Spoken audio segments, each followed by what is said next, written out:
Alrighty. Alright, so look, in this one, we got a very, very technical and clean Jose Aldo showcase. This fight was a while ago, so I can't remember exactly what happened, but I know I spanked that ass, you know what I'm saying? Nah, but all jokes aside though, shout out to whoever this Connor was. Dude was solid. Enough talking though. If y'all enjoyed this video, leave a like, comment, subscribe. I'm out. Peace. Alright, y'all. So for the most part, like I said, I don't remember how this fight exactly went. It was a while ago, but I'm gonna commentate over this most part because I had a conversation with someone while I was fighting. But the fight starts off pretty easy, easy style. We just going in there light. We trying to keep that octagon control.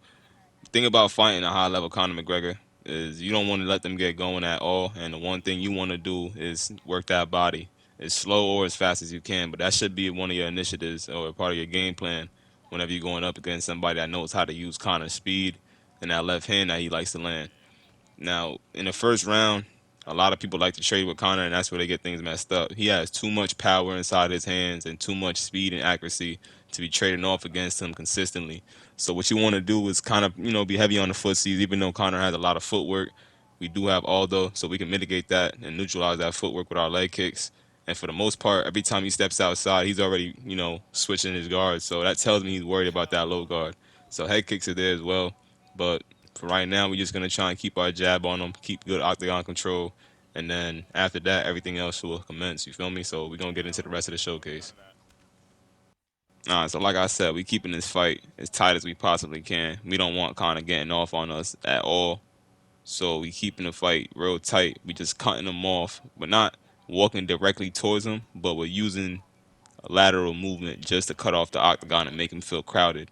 Once he does that, he'll have to force his way inside the pocket instead of just, forcing a 1-2 like he's doing right there. He can't get comfortable doing that consistently because of how much space I'm giving or how much space I'm crowding away from him. Now he don't want, yeah.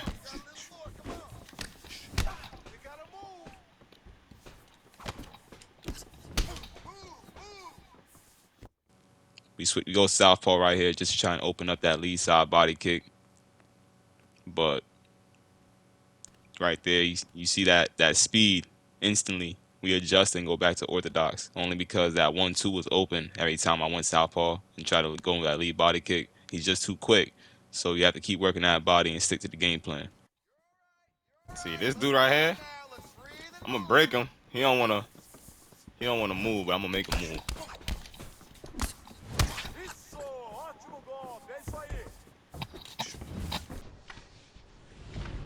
Oh! Y'all see we start styling on him a little bit. Nothing too crazy. Trying to hit him with a nice little 720 real quick. He didn't bite it hard enough though. Now that 1-2 that he's consistently putting out is still coming at us pretty fast. Like right there, every time I try and get close, he's gonna put that out there simply because he has enough gas left inside his tank to consistently just protect his pocket with them 1-2s. Now we're not trying to. Even if we can block it, we don't want to take that overall block damage. It's gonna hurt later in the rounds. So we're trying to keep our block protected. So we're using the head movement and using right footwork just to stay protected. He's still throwing these head kicks. That lets me know he just wants to back us up. And the minute he rocks us, he's gonna try and take the center and capitalize right here. How much damage it did. That's how my timing getting better. Now I'm on it. Another one. Take that. Go up top. He biting it. I'm gonna duck it. I'm gonna duck it. I'm gonna duck it. He's still throwing that 1-1-3, trying to land that left hand. Right there, he throws a 1-3, trying to land that left hand. And he's landing it consistently, simply because he has a lot of steam left inside those punches. So we're trying to stay heavy on the body. We whiff a big body kick right there, get a nice check. Now that right leg, that rear leg of his is fucked. If he goes southpaw any longer, I'm gonna keep attacking it. Right there, he went orthodox and went back to southpaw. I'm attacking them legs now, only to give him a different look. Try to set up a question mark right there. Nice rear body roundhouse. And you can see his stamina is draining. It's only the end of round one pretty much, and he has about what I'll say 75%. We're probably around 80. Nice switch kick. Now you see I want to go southpaw with him just to open up that lead body roundhouse, but every time I try and throw it, he throws off a 1-3 or a 1-2, like right there. Any kick really that I throw, he's countering with that 1-2. So I'm trying my hardest just to pick my shots. It's all with timing right here. We had a nice rear uppercut. That was heavy. Try and fake the body right there. Hits with a nice rear hook. Another nice rear body roundhouse. And his stamina is draining. A nice switch kick right there. We just attacking that body as heavy as we can. Whoo. Whoo. Yes, sir. And that's the end of round 1. See, we just gave him the impression that we slow fighting now, that we going technical fight. Now I'm a. So what I was talking about during the fight right there was pretty much how I gave him the impression or gave him the look that we're gonna, slow fight. We're gonna pick our shots and basically try and see who can fight cleaner. But I pick up the pace slowly but surely right here, simply because he thought that he was gonna slow fight. Like, this is the impression that we gave him for 5 minutes straight, that we're both gonna pick our shots. You can see we're picking up this pace heavily right now.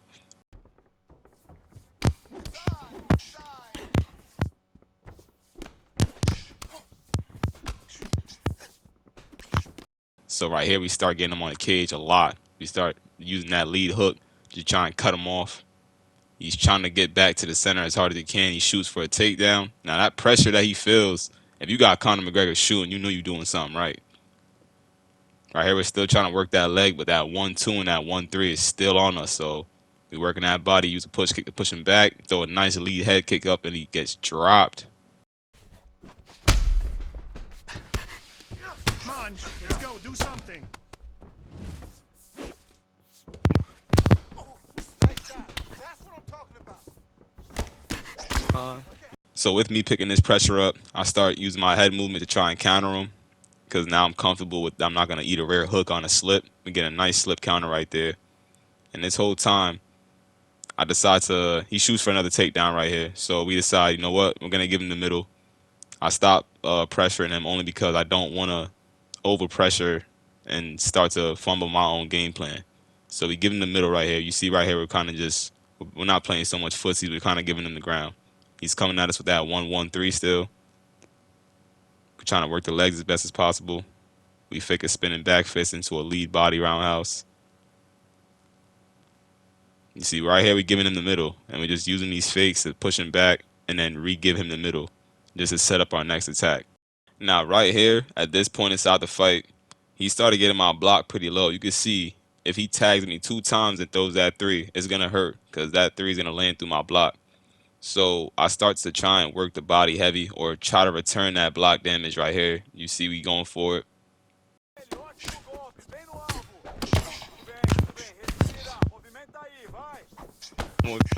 Now we start using that head movement to try and counter. He hits us with a nice head kick right there. Time my head movement just a little bit off right there. You see that red hook? That's the one I don't want to get hit with. So we don't want to slip so much, and he starts pressuring us back with that 1-1-3 because our block is starting to get beat up. Now, this is what I was talking about later or earlier, how it's going to hurt us inside the later rounds if you consistently eat that 1-1-3 or 1-1-2 that he's putting out there. You have to use proper head movement and proper footwork to keep your head health and your block health up to date is what I like to call it. Now, the further that this fight went, the more I got comfortable with opening up with my strikes. Since he had less stamina, I was way more comfortable using my slip straights, and I decided to take risks. So him having 2 legs that are pretty much cooked, them shit just fucked. I just started cutting them off, using our hooks and our leg kicks to keep him in one spot, and then trying to get back to using our 1-2s to have him retreat to that cage. He's still throwing that rear hook every time he try and slip. He's just timing it well. Now, I'm pretty sure right here he went southpaw because I'm attacking that leg. Yeah, right here he switched up. He's still trying to land that 1-1-3, and we just pressuring him. Keep your hands up, use your footwork now. It's okay. Use your footwork. You're okay. Give me some head movement. Give me some head movement now. Got him nice and pinned right here on the fence. He start trying to use a little bit of knee elbows to back us up. And anytime he does that, you see I'm not forcing the issue. If he tells us right away, he gives us a sign or an attack that says, hey, back up, I do. I back up and give him a lot of space to set up a slip straight like that. He'll start going back to lazy jabbing, trying to land that 1-1-3 or 1-2. He shoots for another takedown. Now, like I said before, if you got Conor McGregor inside a second, shooting takedowns nakedly just like that, yeah, you doing something right. We get a nice leg rock, work the body off that rear uppercut. Still trying to use them elbows to back us up, but keeping that jab on him.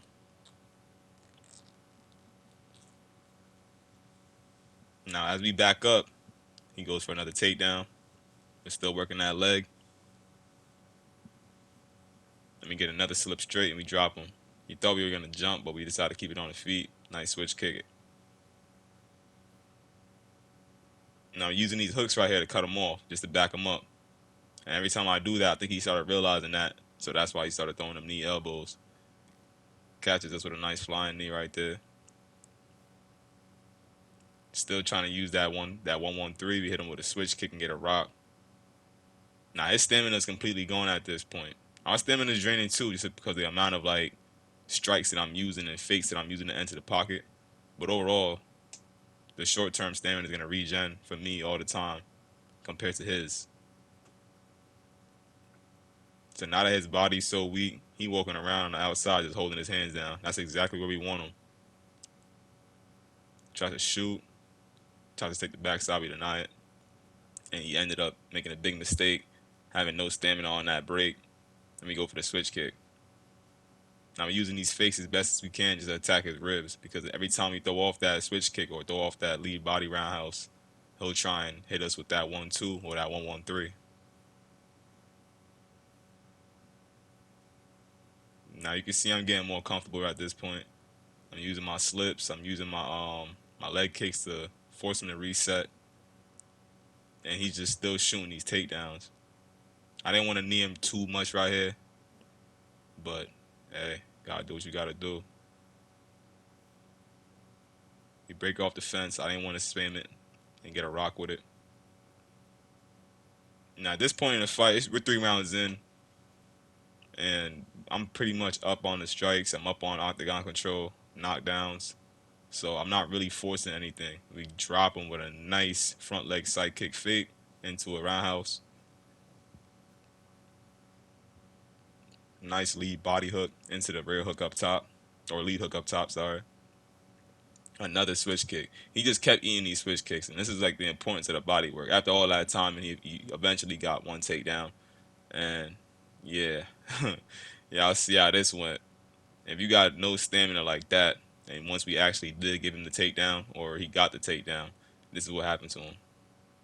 I mean, he ended up fighting for it. Now, right here, he had a chance to get out of here. If he stayed a little bit more patient, I'm gonna be honest, he could have made it out. But the fact that he started getting a little bit too, he started moving around a little bit too much. The bar just, he fucked himself. It was over.